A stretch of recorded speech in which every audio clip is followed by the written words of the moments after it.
మీ business ఏదైనా మీ ఊర్లో promotion చేయాలంటే అది సుమన్ టీవీతోనే సాధ్యం. ఇప్పుడే సంప్రదించండి. Welcome to Suman TV. ఈరోజు శ్రీకాకుళం జిల్లా ఎచ్చెర్ల నియోజకవర్గంలో మనం ఉన్నాం. సువ్వారి రమ్య ఒక ఇండిపెండెంట్ అభ్యర్థిగా బీజేపీలో దగాపడి బాధతో బయటకు వచ్చి ఇండిపెండెంట్గా ఈ నియోజకవర్గానికి మార్పు చేస్తాను, నియోజకవర్గం ప్రజల కోసం ఏదో చేద్దామనే ఒక తపనతో వచ్చినటువంటి సువ్వారి రమ్య, వారి దంపతులు, వారి కుటుంబాన్ని ఒక్కసారి మీకు పరిచయం చేస్తున్నాం. సార్ నమస్తే అండి. ఈరోజు ఎచ్చెర్ల నియోజకవర్గం శ్రీకాకుళంలో ఆర్థికంగా బాగా దృఢమైనటువంటి నియోజకవర్గం. ఇటువంటి దృఢమైన నియోజకవర్గానికి మీ ప్రత్యర్థులుగాను ఎన్డీఏ కూటమి కానివ్వండి, వైసీపీ శ్రేణులు కానివ్వండి, చాలా బలమైన వ్యక్తులు, ఆర్థికంగా బలమైన వ్యక్తులు. ఈరోజు రాజకీయం, మీరు చదువుకున్న వ్యక్తులు కాబట్టి మీకు తెలియంది ఏమీ లేదు. రాజకీయం అంటే డబ్బు, పలుకుబడి, వారసత్వ రాజకీయాల నుంచి అసలు మీరు ఏ బ్యాక్గ్రౌండ్ లేకుండా ఏమి చేద్దామని మీరు ఇండిపెండెంట్గా ఎక్కడో అద్దాల మేడలో ఉండి గతుకుల రోడ్డుపైకి వచ్చారు. అసలు ఏం చేద్దామని? మామయ్య గారు మీకు చెప్పినట్టు ఆయన మొదటి నుంచి బీజేపీ కండువా మోస్తూ ప్రతి గ్రామానికి తిరిగి ఎన్నో పథకాల గురించి వివరించింది మీకు తెలిసిందే. ఆయన ఎంతో నిబద్ధతతో, ఎంతో క్రమశిక్షణగా ఈ పార్టీ సిద్ధాంతాలు కానీ ఇవన్నీ ముందుకు తీసుకెళ్ళడానికి ప్రజల్లో ఎంతో కృషి చేశారు. కానీ ఇన్నేళ్లుగా చేస్తున్న కృషి కూడా అధిష్టానం కానీ ఎవరు ఆయన్ని ఒక పదవి ఇవ్వకపోగా, లేదంటే ఎందుకంటే పదవి ప్రజల్లోకి వెళ్ళాలంటే మనకి కావాలి కాబట్టి ఎన్నో అవకాశాలు చేజార్చుకున్నారు. అలాగే మేము లాస్ట్ 2019లో కూడా సీట్ ఆశించున్నాము. ఈసారి కూడా మాకు రాకపోవడంతో ఇండిపెండెంట్ అభ్యర్థిగా వేయడానికి ఇది నాంది పలికింది. కాబట్టి మేము ఈసారి ప్రజల్లోకి, ఎందుకంటే మేమేమి కొత్తగా ఈరోజు రావడం అంటే మేబీ నేను కొత్త అయి ఉండొచ్చు నియోజకవర్గానికి, కానీ మా మామగారు సుపరిచితులే. ఆయన గత 30 ఏళ్ళుగా చేస్తున్న సర్వీస్ చాలామంది, ఇప్పుడు నేను గ్రామాల్లోకి వెళ్ళిన ప్రచారాల్లో కూడా ఆయన కోసం ముందుకు వచ్చి ఎంతో మాట్లాడుతూ ఇవన్నీ చేస్తున్నారు, ఎందుకంటే ఆయన పరిచయస్తులు కాబట్టి. ఇప్పుడు ఆయన వేసిన ఆ ఒక్క తొలి అడుగుతో మేము ఆయన రాజకీయ వారసత్వాన్ని తీసుకుంటూ ప్రజల ముందుకు వెళ్తూ ఈసారి 2024 ఎన్నికల్లో ఇండిపెండెంట్ అభ్యర్థిగా ఎచ్చెర్ల నియోజకవర్గ ప్రజల ముందుకు వచ్చాం. మీరు రాజకీయ వారసత్వం తీసుకున్నారు, మరి పెద్ద ఆయన వాళ్ళ అబ్బాయి, మీరు వాళ్ళ అబ్బాయి అవుతారు కదండి, మీరెందుకు అడుగు వేయలేదు రాజకీయ పరంగాను ఆయనకి? అసలు ఈరోజు మీరు ఆ నిర్ణయం తీసుకోవడానికి, సో మీ ఫాదర్ అంటే 25 సంవత్సరాలు బీజేపీలో ఉన్నారంటున్నారు, ఆయనకి తెలుసు రాజకీయం ఏంటి, ఎంత ఖర్చు పెడితే రాజకీయం రోడ్డు మీద వస్తున్నారు అనేది. ఇవన్నీ మరి మీకు చెప్పలేదా? అసలు మీరెందుకు రాజకీయంలోకి? నాకు తెలిసి నేను విన్నాను మీకు చాలా వ్యాపారాలు ఉన్నాయని విన్నాను, అవన్నీ కాదని రాజకీయంలోకి మీరు దేనికి వచ్చారు? ఈరోజు రాజకీయాల్లో ఉన్న ఖర్చు ఏ స్థాయిలో ఉందో మీకు తెలియదేం కాదు, కానీ గత 30 సంవత్సరాలుగా మా నాన్నగారు ఈ నియోజకవర్గానికి ఎన్నో సేవలు అందించారు. తండ్రికి కొడుకుగా నేను వారసుడిని, కానీ రాజకీయ వారసత్వం అని అనేది చేయాలి అని అనేటప్పుడు పూర్తి సమయం రాజకీయాలకే వెచ్చించాలి.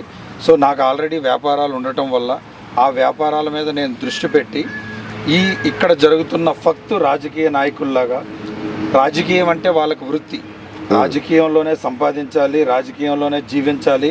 సో రాజకీయాన్నే వాళ్ళ భూదందాలకు కానీ సెటిల్మెంట్స్కి కానీ ఉపయోగించుకోవాలి అని అనే రాజకీయాలకి నేను పూర్తిగా వ్యతిరేకం.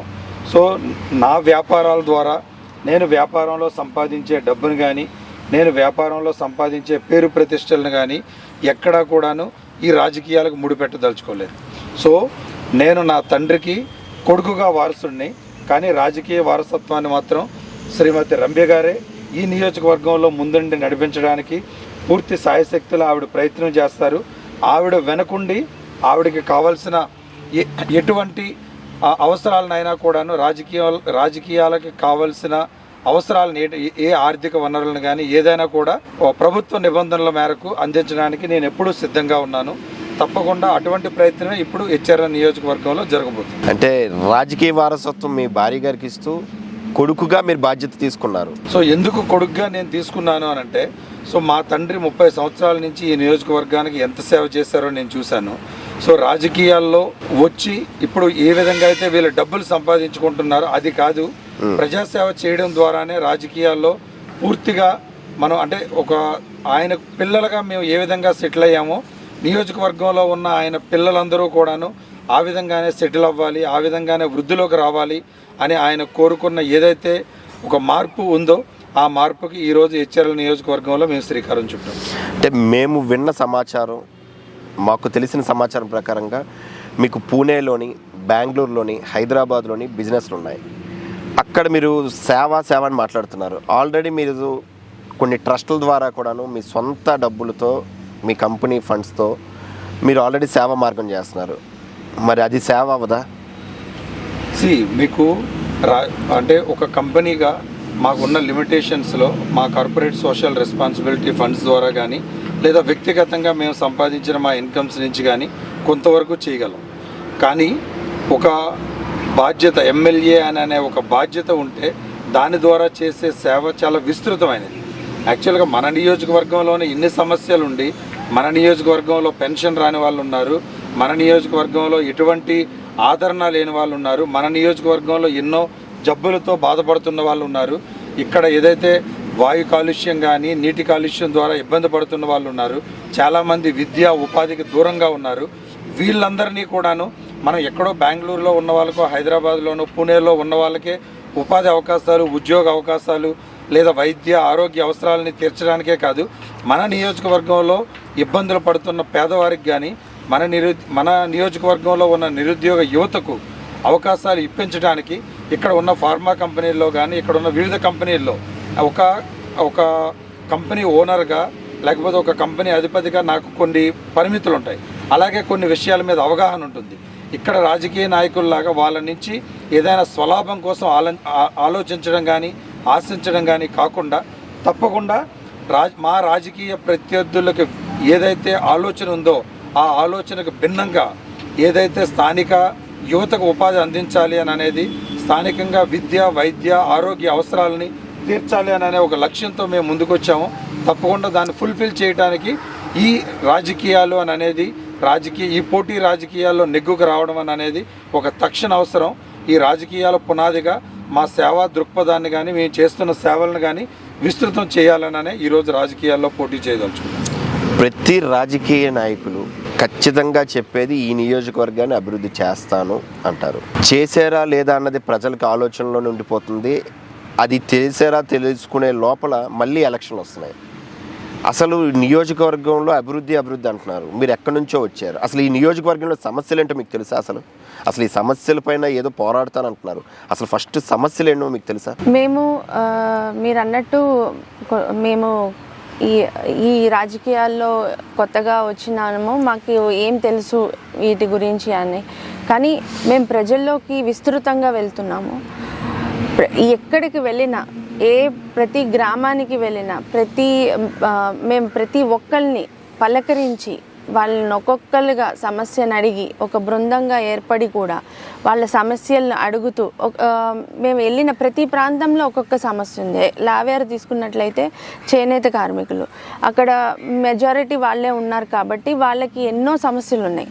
వాళ్ళు నూలు రేటు పెరిగిపోయిందని, దాని మీద సబ్సిడీ ఇస్తే బాగుంటుందని, ఇలా ట్యాక్సులు తగ్గిస్తే బాగుంటుందని ఇలా వాళ్ళు మాకు చెప్పారు. అలా ఒక్కొక్క గ్రామానికి వెళ్ళినప్పుడు మెయిన్గా ఇక్కడ చూస్తున్నట్లయితే రోడ్లు బాగోలేదు. రోడ్లు ఎక్కడికి వెళ్ళినా గుంటలతో రోడ్లు, అసలుకి ఒక వెహికల్ వెళ్ళాలంటే కూడా చాలా ఇబ్బంది పడే రోడ్లు ఉన్నాయి. అది కాకుండా త్రాగునీటి సమస్య అధికంగా ఉంది. ఎక్కడికి వెళ్ళినా త్రాగునీటి సమస్య ఉంది. కుళాయి లేదంటున్నారు. కుళాయి కోసం ఒక వృద్ధురాలు అయితే ఎంతో దూరం నుంచి కుళాయి నీళ్లు తెచ్చుకుని రావాల్సి వచ్చిన ఇబ్బంది చెప్పున్నారు. అలా ఒకటి కాదు, ఎన్నో సమస్యలు ఉన్నాయి. ఇంకోటి విద్య, వైద్యం, ఈ రెండు అయితే అందని ప్రదేశాలు ఎన్నో ఉన్నాయి. అసలు విద్య ప్రాథమిక హక్కు మనకి, విద్య వైద్యం. అలాంటిది వాళ్ళు స్కూల్కి వెళ్ళాలంటే ఒక స్కూల్ కూడా 20 మంది పిల్లలు కూడా లేని స్కూల్స్ ఉన్నాయి ఇక్కడ. వర్షం వస్తే స్కూలే సగం మునిగిపోయేంతట్టుగా అలాంటి అధ్వానమైన పరిస్థితుల్లో బళ్ళు ఉన్నాయి. అలాంటి బడుల్లో పెట్టలేక రెసిడెన్షియల్ స్కూల్స్కి పంపుతూ వాళ్ళు సంపాదించే డబ్బు అంతా కూడా స్కూల్స్కే పెట్టాల్సి వస్తుంది తల్లిదండ్రులకి. అది ఎంతో భారంగా కూడా వాళ్ళకి అనిపిస్తుంది. ఇంకొక విషయం, మేము ఏదైతే ఈ నియోజకవర్గానికి చేయదలుచుకున్నామో దాన్ని ఆల్రెడీ మేము మేనిఫెస్టోని కూడా రిలీజ్ చేసాం. మా మేనిఫెస్టోని మీరు చూస్తే రైతులు, నిరుద్యోగులు, విద్య, వైద్య, గ్రామీణ పరిశుభ్రత ఇలా ఏవైతే కొన్ని దశాబ్దాలుగా సమస్యలను ఎచ్చెర్ల నియోజకవర్గంలో వదిలేశారో వాటన్నింటినీ కూడా మేము ఈరోజు అడ్రస్ చేస్తున్నాం. మీరు అన్నారు, చాలామంది చెప్పారు, చాలామంది అడిగారు, ఇదే నినాదంతో మేము అభివృద్ధి చేస్తాం అనే నినాదంతో వచ్చారని. దానికి మాది ఒకే ఒక్క సూటిగా మా ఆన్సర్ ఏంటి అని అంటే, చదువుకున్న వాళ్ళు చేసే రాజకీయానికి, రాజకీయ నిరుద్యోగులుగా ఉండి వాళ్ళు చేస్తున్న రాజకీయానికి ఉన్న డిఫరెన్స్ని 2024 ఎన్నికల్లో ప్రజలు ఇచ్చే తీర్పు ద్వారానే దానికి సమాధానం దొరుకుతుంది. తప్పకుండా మేము ఏదైతే అడ్రస్ చేశామో తాగునీటి అవసరాలు కానీ, సాగునీటి అవసరాలు కానీ, 4 మండలాల్లో కూడా ఉన్న నిరుద్యోగ సమస్యను కానీ, 4 మండలాల్లో అత్యవసరంగా డెవలప్ చేయాల్సిన గ్రామీణ పరిశుభ్రతను కానీ, వీటన్నింటి మీద కూడా మాకు స్పష్టమైన అవగాహన ఉంది. స్పష్టమైన కార్యాచరణతోనే మేము ముందుకు వెళ్తున్నాం. ఇప్పుడు వీళ్ళంటే ఆవేశం మీద ఉన్నారు, లేకపోతే సంపాదిస్తున్న డబ్బుని మీకోసం, మీ కలలు నెరవేర్చడం కోసం ఆయన ఒక కొడుకుగా ఆయన ఆవేదన చెప్తూ ఈ నియోజకవర్గానికి నాన్న తప్పించే తపనకి ఒక్క కొడుకుగా నా బాధ్యత ఆయన కళ నెరవేర్చడం అని అంటున్నారు. అసలు రాజకీయంలో మీ 25 సంవత్సరాల అనుభవంలో మీరు అనుకున్న గౌరవం ఏ పార్టీలో దక్కలేదా? మీరు బీజేపీలో మంచి పొజిషన్లో ఈ నియోజకవర్గానికి ప్రతి ఒక్క కార్యకర్తకు కానివ్వండి, ప్రతి కుటుంబానికి మీరు చాలా సుపరిచితులు. అసలు అటువంటిది ఈరోజు ఇంత జరుగుతున్నప్పుడు ఈ రాజకీయం గురించి వద్దు అని, ఈ రాజకీయంలోకి దిగితే నాలాగే దగా పడతారని ఆలోచన వాళ్ళకి మీరేమి చెప్పలేదా? ఈరోజు వాళ్ళు వాళ్ళ కాలాన్ని, ధనాన్ని వృధా చేస్తున్నారేమో. 1993లో నేను భారతీయ జనతా పార్టీలో ఒక సామాన్య కార్యకర్తగా చేరానండి. చేరిన తరువాత కూడా మండలాల్లో కానీ చెప్పండి, నేను చేసినటువంటి అమోఘమైనటువంటి ప్రజానీకానికి సేవ చేశాను. ప్రధానమంత్రి ఇచ్చినటువంటి ప్రతి ఒక్క పథకాన్ని కూడా పల్లెకి తీసుకెళ్ళి ఎవరైతే దానికి అర్హులు అన్నటువంటి దానిని కూడా ఆలోచన చేసి అటువంటి ఆ వ్యక్తికి కంపల్సరీగా ఆ పథకం అందాలి అనేటటువంటి భావంతో నేను చాలా నిక్కచ్చిగా నిబద్ధతతో నేను పనిచేశాను. ఈ లోపల ఉన్నటువంటి ఈ కార్యాచరణ 2019లో కూడా నాకు పార్టీ మీరు అన్నీ రెడీ చేసుకోండి అని చెప్పేసుకోవడం రాత్రికి రాత్రి మార్చారు. అలాగనే ఈ రోజును కూడా 2024లో కూడా అదే పరిస్థితి జరిగి పార్టీ ఒక పక్క నుంచి పార్టీని ఈ రోజును కూడా నేను తప్పుపట్టను, వ్యక్తిత్వాన్ని తప్పుపడుతున్నాను. ఇది వ్యక్తిత్వంలో కరెక్ట్ కాదు. నేను ఇంతవరకు కూడా ఈ చేసినటువంటి సేవల్లో కూడా మీకు నిక్కచ్చిగా చెప్పగలిగింది ఏంటంటే, నా కుటుంబంతో సరిసమానంగా నా కాన్స్టిట్యున్సీ అనేటటువంటి ప్రజలు నా కుటుంబంలాగే వాళ్ళు కూడా ఉండాలి అనేటటువంటి భావన నాకు ఈనాటికి కూడా అది నశించలేదు. అది నశించలేదు కాబట్టే ఎట్టి పరిస్థితుల్లో కూడా సరే ఈ తాలూగా ఈ ఫలం అన్నటువంటిది ఎట్టి పరిస్థితుల్లో ప్రజానీకం మన కాన్స్టిట్యున్సీలో ఉన్నటువంటి ప్రజానీకులు బాగుపడాలి, వారికి ఎట్టి పరిస్థితుల్లో కూడా మనం చక్కనైనటువంటి సౌలభ్యమైనటువంటి రాజకీయం అందించాలి అనేటటువంటి భావన ఈనాటికి కూడా నాకు నచ్చించకుండా దాని ద్వారాగానే ఎట్టి పరిస్థితుల్లో రాజకీయం అన్నటువంటిది మీరు అన్నట్టు డబ్బుతో విపరీతమైనటువంటి డబ్బుతో ముడిపడి ఉన్నటువంటిదే. నేను ఇంతవరకు కూడా నేను ఏది చేయాలో నేను చేశాను. కానీ ఇప్పుడు కూడా వాళ్ళకి ఎట్టి పరిస్థితుల్లో కూడా నా ఆశయం నెరవేరాలి. ప్రతి ఫస్ట్ పడినటువంటి ఒక చినుకు ప్రవాహం అలాగే ఒక ముందుగా వేసినటువంటి అడుగు ఒక ఉధృతానికి దారితీస్తుంది. ఈ రెండింటిని నేను సవరించాలి అని అంటే నా కాన్స్టిట్యున్సీ అనేటటువంటిది, ఈ ఎచ్చర్ల కాన్స్టిట్యున్సీ అనేటటువంటిది నా కుటుంబం ఎలాగైతే సెటిల్ అయ్యారో ఈ కాన్స్టిట్యున్సీ కూడా ఆ విధంగా సెట్ అవ్వాలని చెప్పి నా తాలూగా ఆశయం ఉండి దీని నిమిత్తంలో వాళ్ళని నేను రాజకీయానికి ఎట్టి పరిస్థితుల్లో మీరు అన్నట్టు నాకు వారసుడు అబ్బాయి అయినప్పటికైనా కోడలను రాజకీయంగా ఈ వ్యవహారంలో దించడానికి గల కారణం కాన్స్టిట్యున్సీ బాగోగుల గురించి అని చెప్పి నేను మీకు సవినయంగా చెప్తున్నాను. ఈరోజు మీ ఆవేదన,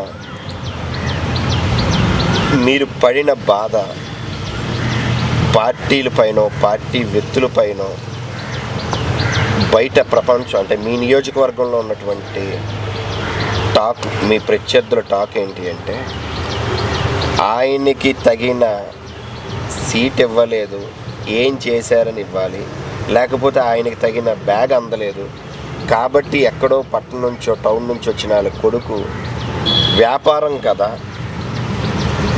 ఒక 2 బ్యాగులు వస్తే 29 నామినేషన్ విత్డ్రా చేసుకొని ఫ్లైట్ టికెట్ తీసుకొని వెనుదిరుగుతారు అనేది మీ ప్రత్యర్థుల బలమైన మాట. దానిపైన మీ స్పందన, అందరిలాగే బ్యాగ్ అందుకొని మళ్ళీ బ్యాగ్కి వెళ్తారా, ఆ బ్యాగ్ని వాళ్ళ దగ్గరే వదిలేసి నియోజకవర్గానికి ఏమైనా చేస్తారా? మీరు అడిగింది మంచి ప్రశ్న. ఎందుకంటే బ్యాగు ఇప్పుడు ఇదంతా కూడాను ప్రత్యర్థులు చెప్తున్నదే కాదు, ప్రత్యర్థులు ఆల్రెడీ అమలు చేస్తున్నది కూడా. ఆల్రెడీ నా దగ్గరకు బ్యాగ్ తీసుకొని కొంతమందిని వాళ్ళు పంపించడం జరిగింది. ఆ బ్యాగ్తో పాటు వాళ్ళకు కొన్ని చేవాట్లు కూడా పెట్టి వాళ్ళని వెనక్కి పంపించడం జరిగింది. ప్రజాక్షేత్రంలో పోరాడదామననే మేము నిర్ణయం తీసుకొని ఇండిపెండెంట్గా పోటీ చేసాం. 29 కాదు, మే 13వ తారీఖున ఎలక్షన్స్లో మా సింబల్ 30వ తారీఖున 29 ఈవినింగ్ లేదా 30 గంట వస్తుంది. మా సింబల్ మీద ప్రజలు అశేషమైన ఆదరణ చూపిస్తూ ఉన్నారు. ఆ సింబల్ తాలూకు రిజల్ట్స్నే మీరు జూన్ 4వ తేదీని చూస్తారు. ఇంకా ఈ విషయంలో నామినేషన్స్ కానీ, ఉపసంహరణ కానీ, విత్డ్రా కానీ, లేదా వేరే ఏదైనా కానీ, గెలిచినా ఓడినా ఎచ్చర్ల మా కార్యక్షేత్రమే. గెలిచినా ఓడినా ప్రజలతో మా ప్రయాణం. మా నాన్నగారు ఏదైతే ఆయన చెప్పారో ఒక చినుకుతో స్టార్ట్ చేశానని, అది ఈరోజు ఒక ప్రవాహం రూపుదాల్చింది. ఈ ప్రవాహం అనేది ఎచ్చర్లలో ఇండిపెండెంట్ అభ్యర్థికి వచ్చే ఓట్ల రూపంలో రేపు ఈ ఎచ్చర్ల నియోజకవర్గం మొత్తాన్ని ఆ ప్రవాహం ముంచెత్తబోతోంది. అభివృద్ధి ఫలాలంటే ఏంటో ఎచ్చర్ల ప్రజలు జూన్ 4వ తారీఖు తర్వాత చూస్తారు. ఇంకా ఈ విషయంలో ఇండిపెండెంట్గా పోటీ చేస్తున్నారు, విత్డ్రా అనేది, బ్యాగులను అనేది, లేదంటే వాళ్ళు మమ్మల్ని ఏదో ఒక రకంగా ప్రలోభాలకు గురి చేయటం అనేది నిర్వివాద అంశం. అది ఆల్రెడీ ముగిసిన చరిత్ర. దాని గురించి డిస్కస్ చేయాల్సిన అవసరం ఎటువంటి పరిస్థితుల్లో లేదు.